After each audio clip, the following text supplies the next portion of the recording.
America has a world-class football player. His name is Mateo Reyes. He grew up in a small apartment outside Los Angeles. By 10, he was gliding past older kids. He was seeing passes before they opened and controlling a ball like it was tied to his foot. Coaches at a local park said he was special, the kind of special you can't teach. But Mateo never joined an elite academy. His mother couldn't afford the club fees. His father worked weekends, so there was no one to drive him to tournaments. He kept playing locally, far from the scouts, the showcases, the teams that mattered. At 14, he quit. Today, Mateo Reyes doesn't play for the United States. He doesn't play for Real Madrid or Manchester City. In fact, Mateo Reyes does not exist. The thing is, thousands of players like him might actually exist. If you've watched the first 15 minutes of the movie Goal, you'll see where I got the inspiration from. But Mateo is invented, but everything that stops him isn't. America should be almost able to brute force their way into this sport. 340 million people, Olympic sprinters, NBA bodies, NFL power, elite swimmers, huge universities, sports science labs, money, data, a sports culture that can turn a teenager into a national product before he can vote. Huge universities, sports science labs, money, data, a sports culture that can turn a teenager into a national product before he can vote. You'd assume that soccer or football would eventually bend to that machine. Not dominate every World Cup, not produce a Messi every 10 years, but at least build a men's team that feels like one of the true powers. A team with depth everywhere, a team that doesn't just look organised and brave, but looks frightening. And yet, most of the time, the United States still looks merely decent. Good enough to qualify, good enough to fight, good enough to make a knockout game, and still capable of getting beaten 4-1 by Belgium. When people ask why, the answer usually turns into a culture argument. Kids like basketball more. Baseball got there first. Soccer is still fighting for attention. Henry Bushnell, writing about American soccer, put it very bluntly. The main reason, in his view, comes down to one word: culture. And yes, some of it is true, culture matters, but culture doesn't explain Mateo, because there are kids in America who love the game, immigrant neighborhoods where soccer is everywhere, parks where the level is serious, families where football isn't a hobby, it's the language of the house. So the question isn't whether America has enough talent. America doesn't have a talent problem.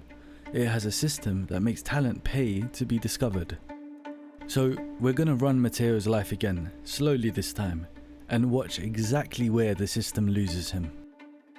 A 10-year-old like Mateo doesn't just become a soccer player by being good at soccer. He has to enter a system, and the system has a cost.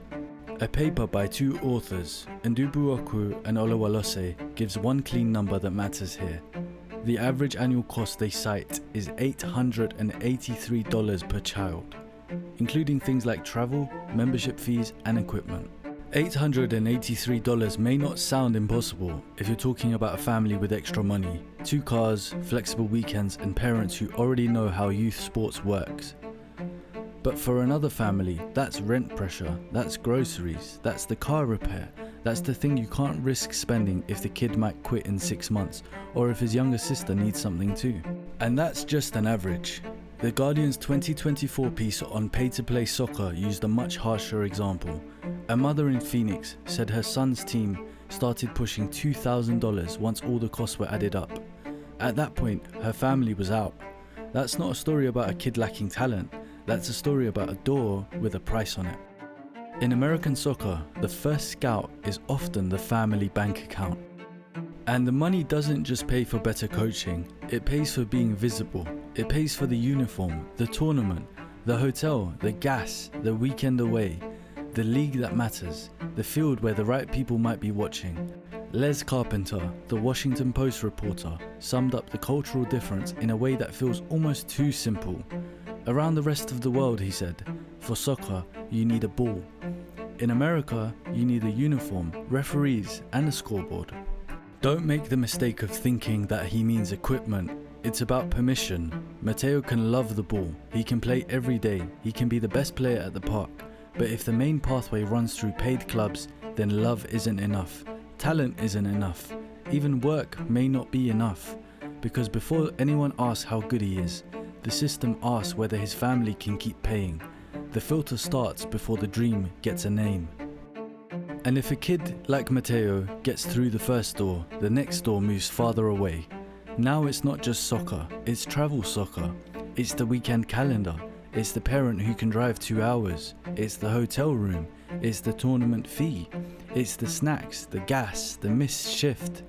The sibling sitting in the back seat. The whole family slowly bending around one child's schedule. And Mateo is 10. Tom Ferry from the Aspen Institute Sports and Society program has described the team travel environment for 8, 9, 10 and 11-year-olds as out of control, with a lot of money being made. John Solomon, also connected to the Aspen Institute's work, has called it an up or out model. You're moving up the competitive ladder, or often you're pushed out because you don't have the money. That phrase, up or out, is brutal because it sounds like a corporate job, but it's being applied to children. The American pathway asks children to prove commitment by buying access, because in theory and from the outside it can look like a choice. One family chooses the elite club, another family chooses not to. One kid keeps playing, another kid disappears. On paper, nobody blocked him, nobody stamped rejected on his forehead, and that's how it's usually justified, but the choices aren't equal. If your parents work weekends, the tournament world is different. If your family has one car, the travel world is different. If you live far from the right club, the exposure world is different. If your parents don't speak the language of American youth football, the whole ladder is different. In American soccer, spending money is treated as a test of seriousness, of commitment. And I do understand it. There is a kind of logic there. If a family pays, maybe they care. But it also flips the test. The kid isn't just being judged on touch, movement, courage, or feel for the game. He's being judged through the choices and resources of the adults around him. So Mateo learns something before he learns tactics. He learns that soccer has a ladder, and the ladder has got tolls, and if you can't pay each toll, the ladder may keep going without you. Now put Mateo somewhere else, not in some perfect football paradise, because those don't really exist. Every country has politics, missed players, bad coaches, favoritism, pressure, and kids who fall through. But in a more open system, the first step is less tied to a family's ability to buy a pathway. Charlie Dennis, who came through Southampton's academy and later played for Phoenix Rising, gave a very simple comparison. In England, he said, he didn't pay anything. He didn't have to pay anything at all. That's huge. Taking nothing away from Charlie Dennis, he walked through a completely free door. Mateo had to stand outside a paid one. It's not because England develops every player perfectly, it doesn't. It's not because academies are soft or easy, they're not. But because a free door changes the size of a room. A free door sees more kids than a paid one. Charlie Dennis also said that British academies give everyone a look, and in general they look at a bigger pool of players, and it lines up with all of the research we've done. More open institutions abroad will create bigger talent pools and more international success.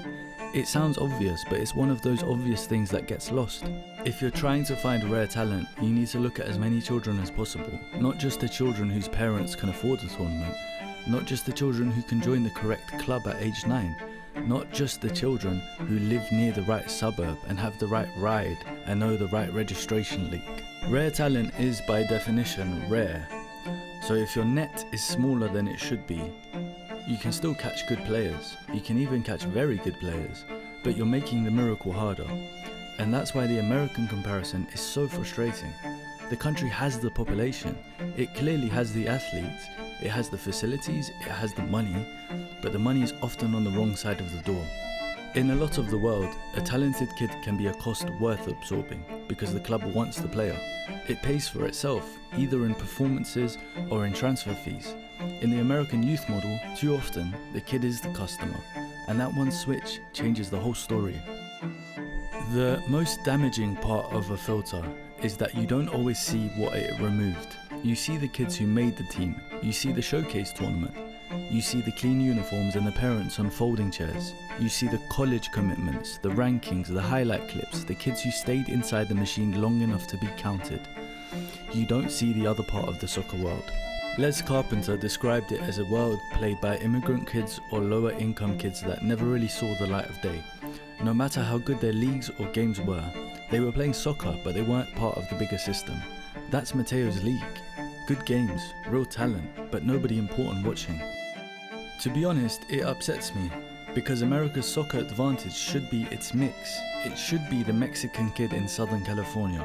It should be the Salvadoran kid in Maryland, the Ghanaian kid in the Bronx, the suburban kid with private coaching, the pickup player, the futsal kid, the late grower, the kid whose parents don't know the pathway, but his feet do. Instead, parts of the pathway can become very narrow. The filter doesn't just cut individuals, it cuts whole neighborhoods. Amir Lowry, a former MLS and USL player and co-founder of the Open Goal project, has talked about seeing environments that were mostly white and upper middle class, with basically zero socio-economic diversity. And when a sport's top youth spaces look like that, it's not just a moral issue, it's a scouting issue. You're not testing the country, you're testing a slice of the country. There's another clue in a headline about Christian Roldan from Pico Rivera. The story framed him as maybe the last made-in-high-school US World Cup star. High schools used to be a more public donor. Not perfect, not elite everywhere, not the answer by itself, but public, local, easier to find if you didn't have money for the club maze. If that door closes and the paid door becomes the main door, then the player pool doesn't just get smaller, it gets more predictable. And predictable is definitely not how you find the kid who changes everything. The next great American player might already be playing. The system just might not be watching. So why does this filter stay in place? Well, part of it is that youth soccer in America isn't one clean machine. It's a crowded market. Clubs, leagues, tournaments, showcases, rankings, trainers, travel teams, camps, uniforms, and all the small businesses that grow around anxious parents and ambitious kids. Tom Ferry has put it into sharp terms. He said it's primarily a system set up to use kids to make money for adults. It's a quite simple way to put it, but it's a hard thing to hear. And it doesn't mean that every coach is cynical. A lot of coaches care deeply, a lot of clubs are trying, a lot of players are doing their best inside the world they've been handed. But the incentives still matter. The business model and the talent model are pulling in different directions. If the goal is talent development, you want broad access, patient coaching, local play, enough challenge, enough joy, and a system that doesn't punish families for being poor or busy. If the goal is revenue, you want teams, fees, tournaments, travel, upgrades, pressure, and a constant feeling that if a family doesn't buy the next level, their kid will fall behind. And that feeling is powerful. Matt Crocker, the former US soccer sporting director, has talked about the way different leagues and travel demands can feed the beast and make games more expensive. If two teams are in the same town, but in different leagues, kids may travel further instead of just playing each other. The travel costs go up, the pressure goes up, the system ends up just getting heavier. Ferry has compared this wider youth sports world to a kind of Wild West, where baseball got crazy, basketball got crazy, and soccer got crazy too. His point isn't that capitalism itself is the problem. He said that there's nothing wrong with the capitalist model, but it has to line up with what research says about talent development and child development. Otherwise, you keep pulling more money out of the families and keep getting poor results. That's the balance. Families pay more, kids play further away, adults build more products, and the country still wonders why the national team isn't better. The machine is busy, but busy isn't the same as smart. By the time a kid like Mateo is 16, the filter has done years of quiet work. Maybe he did make it, maybe his parents paid, maybe he found the right coach, maybe a scholarship opened, maybe a community program helped, maybe he lived close enough to the right club, maybe he got seen at the right tournament, maybe everything lined up, but maybe not. And Mateo didn't make it. At 14, remember, he quit. The system wore him down. Maybe he was just as good as the others at 10. Maybe he was better. Maybe he had the balance, the nerve, the imagination, the thing you can't really coach. But his family couldn't afford the team, or the travel, or the time, or the pathway was too confusing, or he stayed in a local league that nobody important watched. And from the national team's point of view, he never existed, just like we told you at the start. That's why this warning matters. There will be children out there lost to a system.